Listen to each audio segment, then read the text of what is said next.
de manera forzada por los grupos criminales.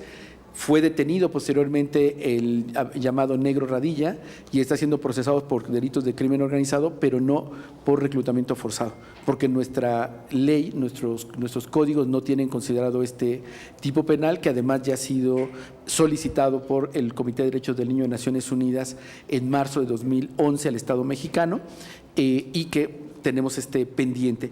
Pero lo que, digamos, otra de las cosas que hemos también encontrado o explorado es que en el caso de niños y niñas pequeños que desaparecen con sus familias, como recordarán los casos en Tamaulipas o Coahuila, donde poblados enteros o grupos de familias amplias han sido desaparecidas, bueno, obviamente en muchos de estos casos sucede el homicidio. Pero, sin embargo, el hecho mismo de la desaparición como crimen de lesa humanidad tendría que llevarnos a pensar en el caso mexicano más allá de los datos que son fríos, que después cuando hablamos ya de miles termina siendo no personalizado, es decir, como si no nos tocaran a nadie de nosotros o de nuestro entorno. Quizás por ello es que tenemos no solamente la indignación global con el caso de Ayotzinapa y estos 43 estudiantes que tienen rostro, que tienen una historia, que tienen un entorno familiar y que debemos de seguir recurriendo a ello como un caso paradigmático, porque nos permite entender que así como estamos hablando de 43 víctimas de desaparición, estamos hablando de oficialmente de 23,000. Recordarán el primer dato oficial que se dio por la subsecretaria en su momento de Derechos Humanos, Elía Limón, de 27,000 casos, pero la base de datos es tan frágil que se está moviendo, no tiene muchos elementos, y en este apartado, para ir un poco entrando con datos que están disponibles para ustedes de manera digital, les voy compartiendo. Aquí hay que primero agradecer y destacar el trabajo inicial que hizo José Merino y Jessica Sarquín a través de Data 4, quienes se metieron a procesar y a limpiar la base de datos. Hay que destacar, reitero, ese trabajo técnico sin el cual sería muy difícil poder acceder y realizar algunos cruces o análisis de tendencia.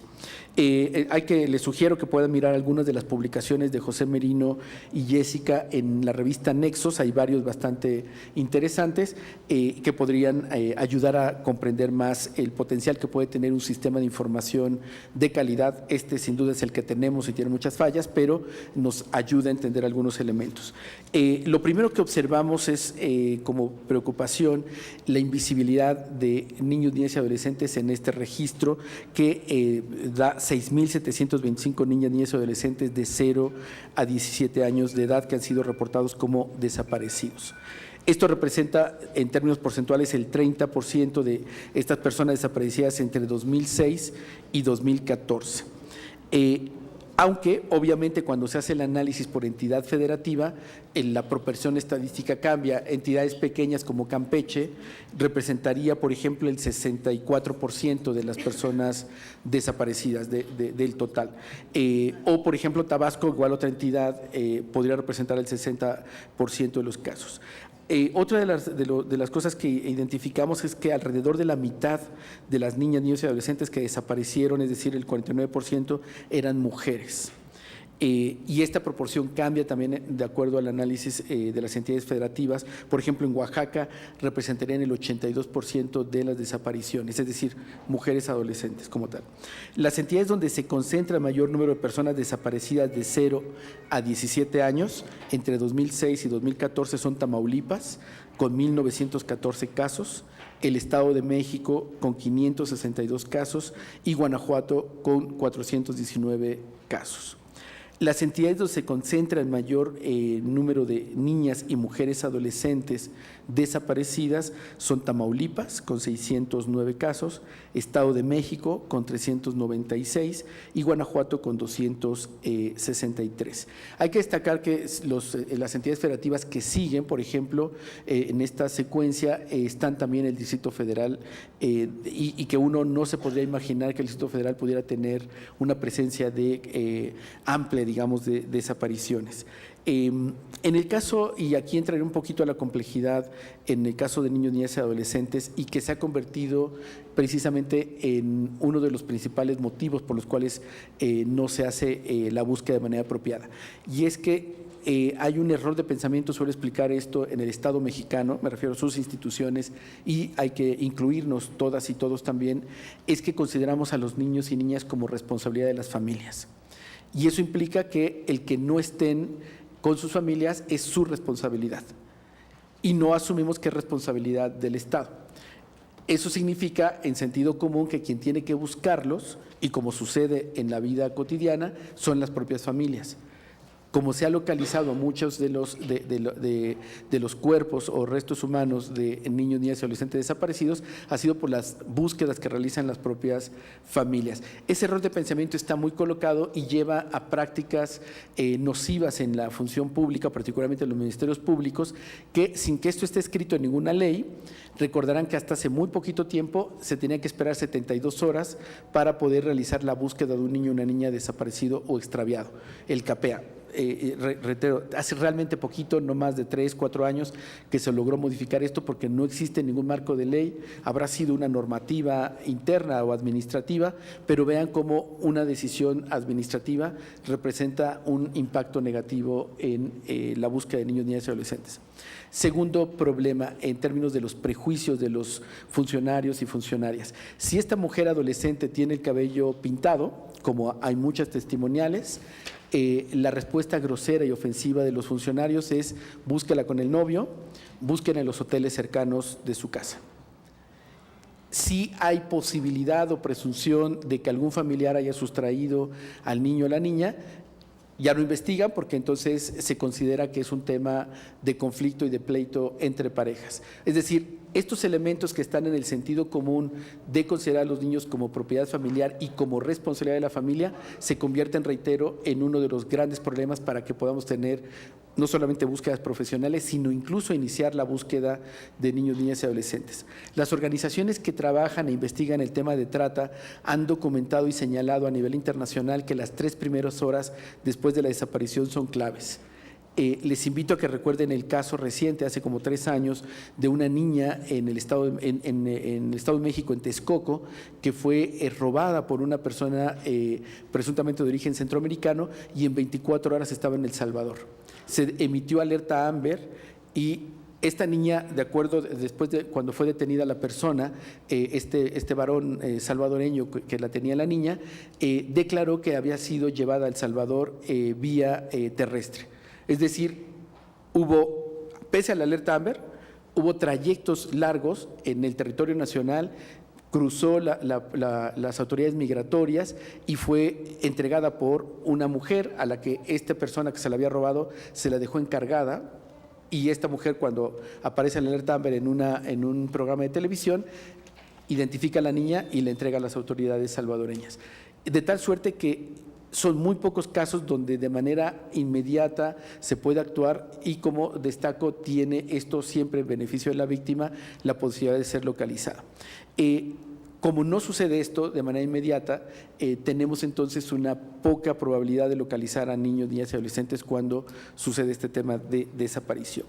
En el caso de CAPEA se han hecho algunos estudios periodísticos, quisiera referir uno de hace 2 años que realizó el periódico El Universal, y de acuerdo a la petición de información, las autoridades de CAPEA reportaron que localizaban en general el 70% de las denuncias de extravío de niños, niñas y adolescentes. Sin embargo, 30% no eran localizadas ni vivas ni muertas.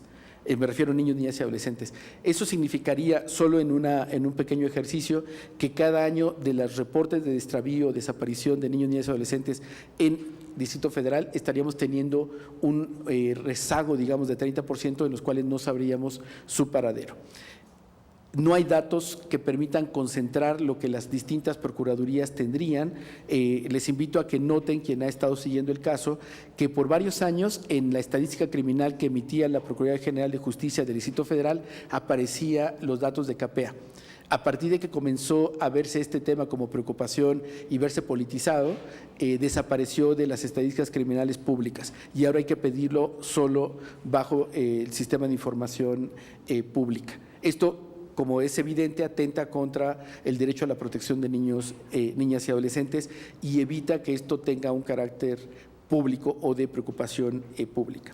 Quiero compartir otros datos con ustedes en perspectiva, que de 2012 a 2014 el número de niñas y mujeres adolescentes de 0 a 17 años desaparecidas incrementó 191%, es decir, pasó de 404 casos a 1.179 casos, mientras que el incremento de la desaparición de la población masculina de la misma edad, es decir, de 0 a 17, solo incrementó 14%. En el ámbito de adolescentes, que es donde vemos la mayor preocupación y los datos que, digamos, tiene la alerta, son 2.506 casos entre 15 y 17 años de edad que han sido reportados como desaparecidos y desaparecidas entre 2006 y 2014. Quisiera destacar que la mayoría de los adolescentes, de las y los adolescentes entre 15 y 17 años de edad desaparecidos, 65%, 7 de cada 10, eran mujeres, y en los estados de Campeche y Aguascalientes esto representa 9 de cada 10.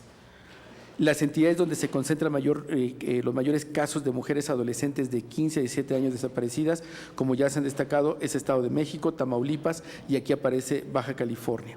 De 2012 a 2014, el número de mujeres adolescentes desaparecidas incrementó de 172 casos a 612, mientras que en el caso de los varones solo incrementó 74%, perdón, no di el porcentaje de mujeres, de 255%, en el caso de varones 74%. Es decir, la perspectiva de género o los crímenes asociados por su condición de género podrían, digamos, es evidente y podrían llevarnos en muchos casos a señalar un posible final como feminicidio, con las dificultades legales que tenemos en distintas entidades federativas que no está tipificado este delito. Voy cerrando con una última reflexión. El Comité de Derechos del Niño de Naciones Unidas, que hice mención hace un rato, en las observaciones que hizo el Estado mexicano el 10 de junio del 2015, destacó su preocupación por el alto número de homicidios, desaparecidos y el grave impacto que está teniendo la estrategia de lucha contra el crimen organizado en la infancia. Llama y hace la invitación al Estado mexicano a que se replantee esta estrategia por el impacto negativo, pero particularmente destaca que en los procesos legislativos, especialmente en desaparición forzada, los niños, las niñas y los adolescentes tienen que estar presentes y obviamente de acuerdo a la Ley General de Derechos de Niños, Niñas y Adolescentes promulgada el pasado 4 de diciembre de 2014, tendría también esta ley que estar transversalizada y en sintonía con ello. No es un tema sencillo, es un tema que está aún invisible y vale la pena que espacios como este los multipliquemos y, como decíamos también al inicio, comenzar a escuchar las voces de niños, niñas y adolescentes. Ustedes pudieron escuchar al experto de Naciones Unidas refiriendo que las víctimas de desaparición forzada, prefiero niños y niñas, no son solo aquellas que no localizamos, sino también los hijos de las víctimas adultas, los niños y niñas compañeros de ellos en las escuelas. Es decir, en este país, frente a un dato aproximado de 27,000 desapariciones, no hay una política pública, no hay una estrategia de comunicación que le explique a estos miles, millones de niños qué está sucediendo y por qué no los encontramos. De tal manera que les invito a que le pongamos rostro, a que pensemos en Evelyn, a que pensemos en Israel, en Monterrey. Es decir, hay muchos niños, niñas y adolescentes que tienen rostro, nombre, historia, vida, que ha sido truncada por el delito de la desaparición. Y reitero, es un crimen de lesa humanidad que tendría que mantenernos indignados y buscar que cuando menos en el marco de ley pueda quedar reflejado y presente un capítulo, un protocolo de búsqueda específico y los agravantes que pudiera significar esto para cuando los perpetradores se atrevan a tocar a los niños, niñas y adolescentes. Bueno, gracias por digamos, esta escucha y seguiremos también dialogando con nuestras colegas con muchas otras miradas y ángulos sobre este tema. Gracias.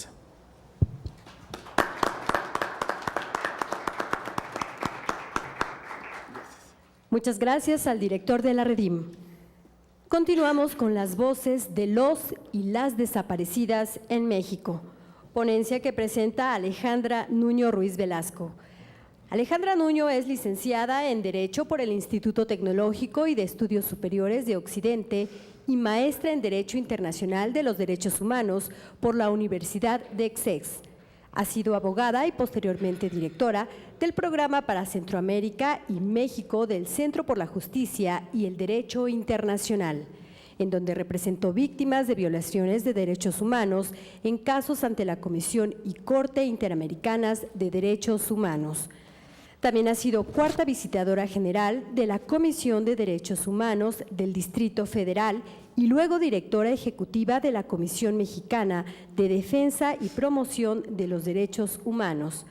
Actualmente es consultora independiente en temas de derechos humanos y trabaja de manera muy cercana con el Centro de Derechos Humanos de las Mujeres en Chihuahua. Alejandro Nuño tiene la palabra. Pues muchas gracias en nombre del Centro de Derechos Humanos de las Mujeres, porque con esa cachucha vengo. Quiero agradecer a la Red por los Derechos de la Infancia en México y en particular a Juan Martín y por supuesto al Senado de la República por esta invitación. Y bueno, toda nuestra solidaridad, como se ven por supuesto con la señora Esperanza, con Nadim y con muchas otras de los familiares que van muy atinadamente a participar en este espacio que jamás podemos nosotros ni nosotras reemplazar.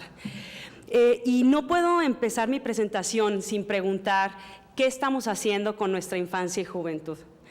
Hace 2 días nos confirmaron, y justo hablando Martín del reclutamiento forzado, que Ricardo Sánchez Torres, un joven rarámuri, un joven tarahumara, que se había desplazado forzadamente con su familia a la ciudad de Chihuahua, cuando el crimen organizado intentó reclutar a sus primos, fue asesinado. Ricardo tenía 18 años. Hace unos años perdió a su madre y a su tía en un accidente automovilístico y hace menos de un año perdió a su primo, que también fue asesinado luego que unos meses antes hubieran huido de sus captores, que preferían verlos muertos antes de dejarlos libres sin que trabajaran para ellos. La violencia en la Sierra Tarahumara ha significado que el gobierno de Estados Unidos recomiende a sus connacionales no viajar a Chihuahua y especialmente no ir a ese majestuoso lugar lleno de tanta belleza natural y cultural. Y aunque ayer por la noche el gobernador César Duarte nos señaló que hay seguridad sólida en esa región, lo vivimos todos los días en Chihuahua. Ricardo estaba desesperado. En su comunidad en Uruachi los tenían amenazados y los perpetradores de los crímenes son conocidos por todos, como pasa en muchos lugares de México. A la impunidad y la violencia siguieron la destrucción de sus propiedades y las propiedades de su familia, la quema de sus cosechas y la continua amenaza de que si volvían a la comunidad los matarían. Ricardo era parte de los 185,000 desplazados forzados del estado de Chihuahua en los últimos años, pero también era beneficiario de medidas cautelares otorgadas por la Comisión Interamericana de Derechos Humanos junto con toda su comunidad, lo cual agrava tremendamente la situación y por supuesto pone en duda la responsabilidad internacional de México al no proteger a personas bajo un cuidado especial de instancias internacionales de derechos humanos. De acuerdo con el reciente informe de UNICEF, la principal causa de muerte de los niños entre 12 y 17 años en Chihuahua es el homicidio. Y ahorita nos decían de desapariciones, también es la principal, digamos, es la edad en donde más se dan las desapariciones. Pero no solo en esa entidad donde hay preocupación. Como sabemos, y justo Martín nos acaba de recordar, el Comité sobre Derechos del Niño expresó preocupación por el hecho, y cito, que la situación de violencia armada, el tráfico de estupefacientes y la lucha contra la delincuencia organizada hayan causado la muerte de numerosos niños, incluso casos de ejecuciones extrajudiciales. Y eso es lo que sucede en muchas partes del país. Si no asesinamos a nuestros jóvenes, los desaparecemos. De acuerdo con el Registro Nacional de Datos de Personas Extraviadas o Desaparecidas, hasta octubre y noviembre del año pasado, porque en este momento no hay actualización, respectivamente por jurisdicción en el Fuero Común o Federal, existían 27,639 personas desaparecidas, las cuales el Estado insiste en calificar como no localizadas. El registro también nos dice que la mayoría de estas personas son jóvenes.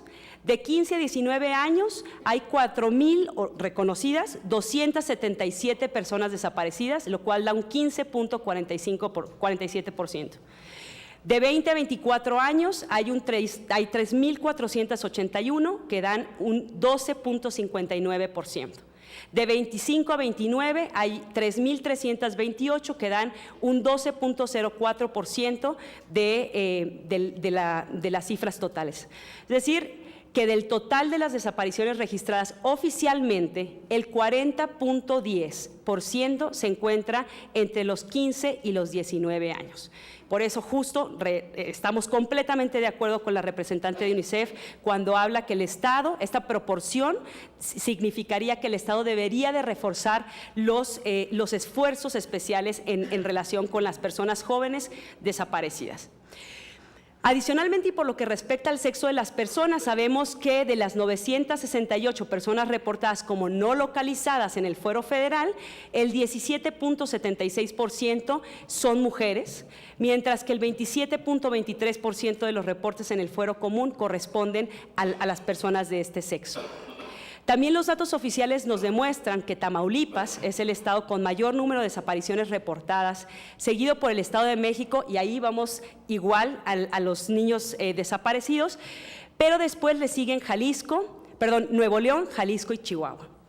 Y aunque en muchos casos se ha demostrado la corrupción, colusión y tolerancia de las autoridades municipales o estatales, como ya lo decía Ariel Dulitsky hace un momento, el 96.5% de los casos es investigado por tales instancias y solo el 3.5% se encuentra en el fuero federal. En relación con las personas extranjeras, el registro reporta solo 307, es decir, un 1.11%, lo cual es la mejor expresión del subregistro, porque sabemos que miles de migrantes que cruzan anualmente por este país y muchísimos de ellos sufren todo tipo de vejámenes, incluidas las desapariciones en su trayecto, como también lo acaba de mencionar Ariel, esto sabemos, por supuesto, porque lo han denunciado muchísimas organizaciones que les acompañan. Pero eso es lo que sabemos, con la prudencia y desconfianza que puedan significar estos números. Lo que desconocemos es mucho más. La tipología de la desaparición, como mencionaba previamente UNICEF, cuántos desaparecidos forzadamente, quién o quiénes son los perpetradores de las desapariciones. Tampoco sabemos el grado de colusión o complicidad de las autoridades. No tenemos información georreferenciada por municipios o comunidades y los datos oficiales menos dicen algo sobre patrones o sobre desapariciones colectivas, masivas y reiteradas en determinados lugares. Otra cosa que el registro no nos da es un análisis comparativo de las desapariciones a lo largo del tiempo, como ya decía Juan Martín, para identificar rápidamente lo que es una realidad, que las desapariciones siguen cometiéndose de manera descontrolada en nuestro país. Hace un año, el propio Registro Nacional hablaba de 26,000 personas desaparecidas. Ahora tenemos 1,600 más, un poquito más, reconocidas oficialmente. Apenas la semana pasada, Amnistía Internacional daba cuenta de 2 casos paradigmáticos de desapariciones colectivas, en Ayotzinapa, Guerrero, y en Ciudad Cuauhtémoc, Chihuahua. Y justo ayer recibimos en las oficinas del CEDEM a varios familiares que estaban buscando a su familiar desaparecido justamente en Ciudad Cuauhtémoc, Chihuahua, en donde han desaparecido más de 350 hombres jóvenes. Y básicamente la tasa de desaparición en esa ciudad tan pequeña da a 202 personas desaparecidas por cada 100,000 habitantes. Y seguramente pasará lo mismo en muchísimos municipios y comunidades de este país. Pero dicho lo anterior, la información que nos aporta el registro es valiosa para hacernos una pequeña idea de la magnitud de las desapariciones en nuestro país, aún con el registro que ello signifique, ya sea por la falta de denuncia, por la desconfianza de los familiares, por la ausencia del inicio de averiguaciones previas o carpetas de investigación, por determinar los hechos como reportes de desaparición o al calificar los hechos como un delito distinto, por ejemplo, privación de libertad, abuso de autoridad, negación del servicio público, y sea porque en algunos casos efectivamente no está tipificada la desaparición o porque simplemente no se tiene la voluntad para visibilizar las cifras de la Fiscalía en la realidad y la dimensión que todos esperamos y necesitamos y exigimos, ¿verdad? Ariel hablaba muy claramente la importancia de las cifras y la información fiable. Tiene que ver con las políticas públicas proporcionales al drama que necesitamos en este país. Entonces tenemos una pandemia, ya decían hace rato, una epidemia de desapariciones forzadas que ha sido calificada como una crisis humanitaria. Pero el problema no termina ahí. La búsqueda de las personas muchas veces es nula, al igual que la investigación sobre la responsabilidad de quienes la cometieron. En muchos foros se ha repetido ya que los familiares son quienes buscan e investigan y con ello ponen en gravísimo riesgo, como lo sucedido a 3 mamás desaparecidas en Chihuahua que estaban buscando a sus familiares desaparecidos, en un caso ya asesinado, y que fueron desaparecidas, y al día de hoy ahora no solo buscamos a sus hijos y a sus hijas, buscamos también a las mamás que buscaban a los hijos y a las hijas. Pero también conocemos, por supuesto, de casos en Sinaloa, en Zacatecas, en Sonora, de desapariciones de familiares o ejecuciones de familiares que estaban buscando desesperadamente a sus seres queridos. La impunidad y la negación del derecho a la justicia que por regla rodean a las violaciones de derechos humanos en nuestro país ha significado que en los últimos 3 años México sea el estado con mayor número de peticiones presentadas ante la Comisión Interamericana de Derechos Humanos de manera anual. Nunca antes México había estado con el mayor número de desapariciones y ahora en 3 años consecutivos estamos allá por la nula investigación y ausencia de justicia. Seguramente esta información ya es más conocida y hasta podemos acostumbrarnos a escucharla, lo cual espero que no sea así, por supuesto, lo decía la senadora de la Peña, es una realidad que no podemos acostumbrarnos a ella, pero el impacto que la desaparición genera en las familias y en la sociedad es algo que jamás dejará de doler, ni dejará de ser medido en su justa dimensión. El duelo inconcluso, la pérdida de apetito y de sueño, la culpa, el miedo, el coraje, la tortura continua por la incertidumbre del paradero de su ser querido, si come, si duerme, si tiene frío, como muchas madres lo han señalado. El desplazamiento a otras ciudades o el exilio a Estados Unidos porque la exigencia de justicia conlleva varios riesgos. La falta de oportunidades para los jóvenes que tienen que dejar los estudios porque generalmente la persona proveedora es quien desapareció, el aumento de deudas que tenía la persona desaparecida, la falta de pensión, la estigmatización que viven las familias, el bullying que sufren los niños y los jóvenes en las escuelas, los alarmantes índices de desórdenes alimenticios, el empobrecimiento y la desintegración familiar son solo algunas de las secuelas que vemos diariamente. Para darles un ejemplo, Alan, ahorita lo veremos, es uno de los chicos a quienes le desaparecieron a su papá y después le asesinaron a su tío. Alan trabajaba, no solo dejó de estudiar, Alan trabajaba 2 turnos seguidos en la maquila, 24 horas seguidas para llegar solamente a una sesión de acompañamiento psicosocial en el CEDEM. Y ante ello la pregunta es, ¿cómo hacemos primero para erradicar las desapariciones y segundo, o paralelo, para reconstruir el tejido social? En la experiencia del CEDEM, que representa 124 casos de personas desaparecidas y acompaña a 350 familiares, porque ya el grupo interdisciplinario de expertos independientes nos hablaba de la potencialidad de cómo se potencian, por supuesto, los familiares que buscan a las personas desaparecidas. 224 son mujeres, son las que están buscando a los familiares desaparecidos. Pero de esos, casi el 33%, 124 son niños y niñas. Esa pregunta, por supuesto, es muy difícil de contestar, pero hemos empezado, al igual que otras organizaciones y colectivos, a apoyar para que se organicen, a tener espacios de acompañamiento psicosocial, a exigir la búsqueda de sus seres queridos y a crear y fortalecer redes de apoyo. Hemos visibilizado ante medios de comunicación la problemática, hemos aprendido de experiencias comparadas en otros países, estamos trabajando en proyectos de recuperación de la memoria. También nos hemos sumado al movimiento de familiares de personas desaparecidas para dar insumos que se reflejen en el contenido de la Ley General sobre Desaparición de Personas. Y en tal sentido quiero compartir que en agosto pasado se celebró en Chihuahua un encuentro regional sobre familiares de personas desaparecidas y organizaciones que les acompañamos. Este evento se sumó a una serie de consultas de familiares que desde la sociedad civil se hicieron en diferentes entidades de la República. En él participaron personas provenientes de Baja California, Chihuahua, Coahuila, el Distrito Federal, Durango, el Estado de México, Hidalgo, Nuevo León, Tamaulipas y Zacatecas. Prácticamente una tercera parte de los estados de la República estaban representados en ese espacio.